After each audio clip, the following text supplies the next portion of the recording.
Gotta clean the drain. Get some consume here.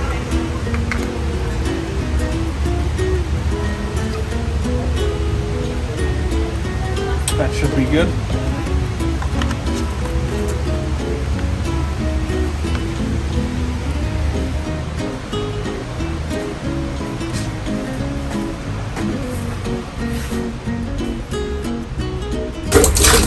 Whoops, that slipped.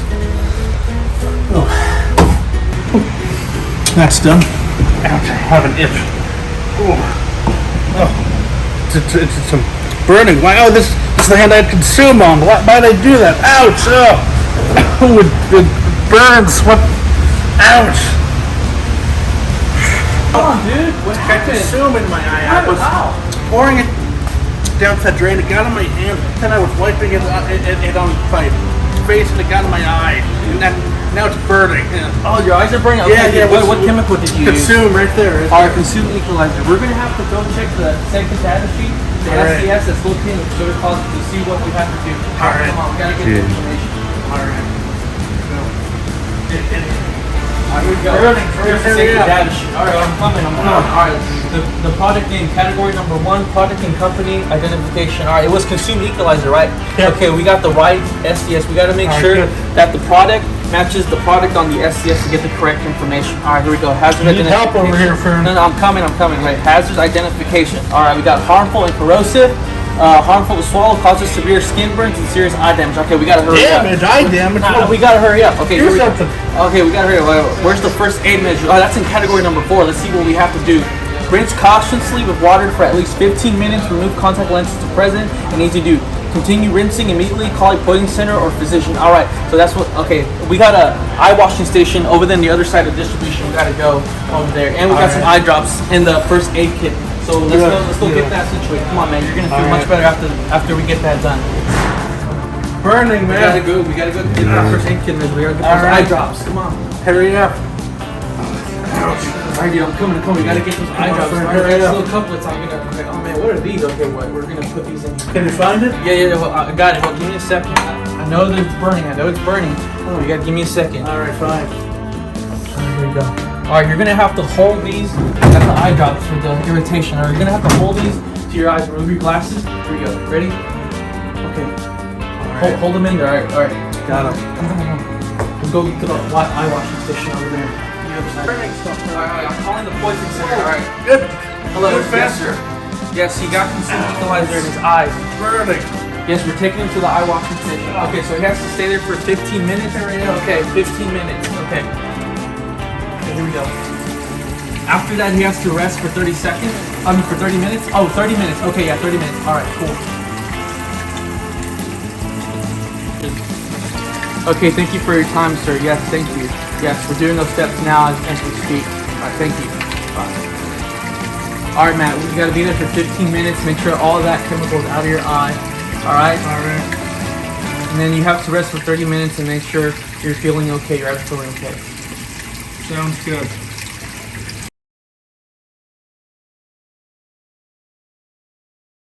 How are you doing? Good. It's much better, thanks, friend. I was blind, but now I can see again. And you can see again because we followed the correct procedures. We read the SDS chart, we called the poison center, and we got the correct procedures in order for him to feel better and see again. Thank you. Thanks for watching. This is another episode of the FPO safety videos. Stay safe. Hello everyone, and thank you for watching our SDS safety video.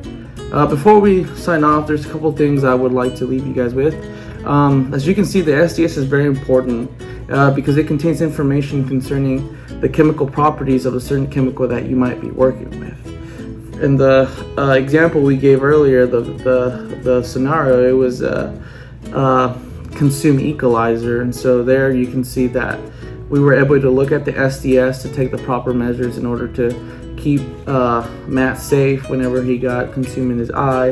And so that's another reason why it's important. It's because The SDS contains the first aid measures that you're going to need if an accident does happen. If you accidentally pour a consume in your eye, you get in your skin, or you get in someone in your body, or you get in someone else's body, whatever the case is, the SDS is very important because it tells you the proper procedures, what steps to take if an accident does happen.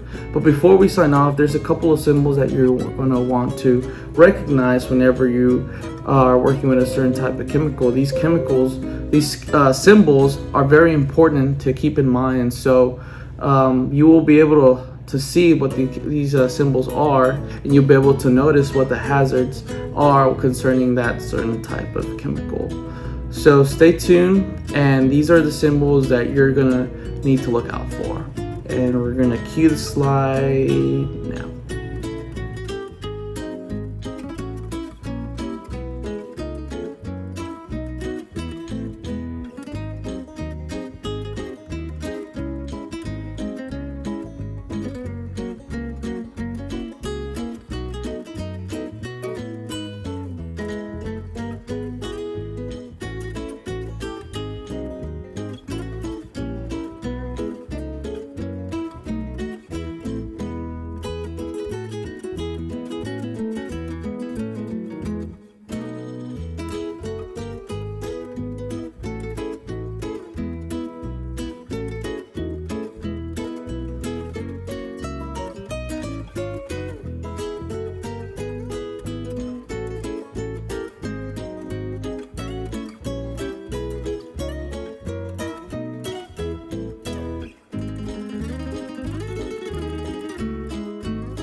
So here are the different sections of the SDS. Section number 1, identification.